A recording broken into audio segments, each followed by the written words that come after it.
Hey everyone, Nebraska Yak here, and I've had a lot of questions about putting the transducer in the hole and if that really works, if you get accurate readings. What's the trick to that? Well, I can tell you it's not really a new trick or anything. I've been doing it for 4 years, done it in 3 different kayaks, and it's worked really well. And many people have been doing it for a long time. But there are some tricks, and you have to make sure that you use the Goop brand of sealant. You also can't have any air bubbles in the bead, and make sure that if your transducer is this wide, make sure your goop is this wide so that the transducer is fully encased in goop all around the outside. Now I'm out here on a lake that gets up to 20 feet deep, and right now we're cruising along, and you can see here that we're at 15 feet, and we're cruising about 1 mile per hour here. There's really no wind tonight, which is amazing. As we paddle along, you can see I'm getting my chirp and my down sonar here. And it's coming in crystal clear. We find some ledges or some trees over here. You can see that they show up just fine. I can tell that it's a tree or if it's a fish because of the down sonar and its imaging.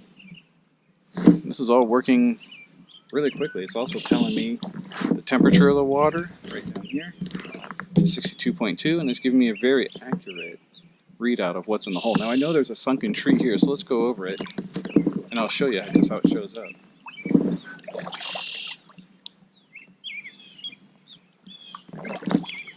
Here it comes.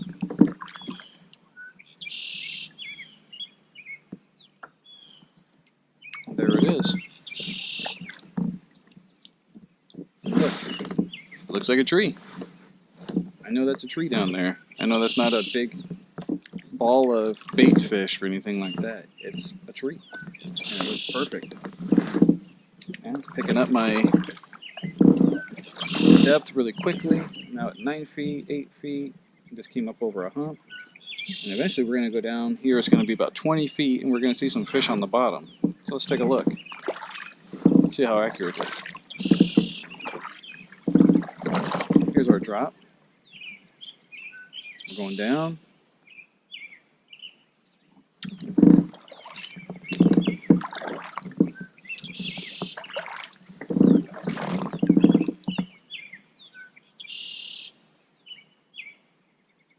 Sure enough, there's some fish on the bottom.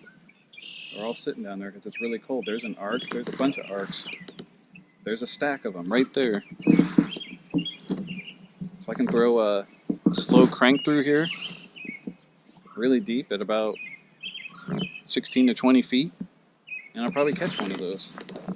There are some tricks, like sometimes if it gets out of whack, this only happens to me about once or twice a year, where I'll have to go in and do the reset the sonar in here, but it's underneath the settings. It's easy to find. So I hope that helps you make your decision in whether or not to put it in the hole or not.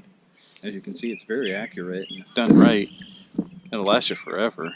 And if it doesn't work out, that goop stuff comes right off your transducer, right off the hole with no residue. It comes off in one piece. It couldn't be easier. You're not sitting there scraping it off or anything like that. It's just the best stuff to use. And I don't have to worry about going over any logs. I don't have to worry about any rocks or anything.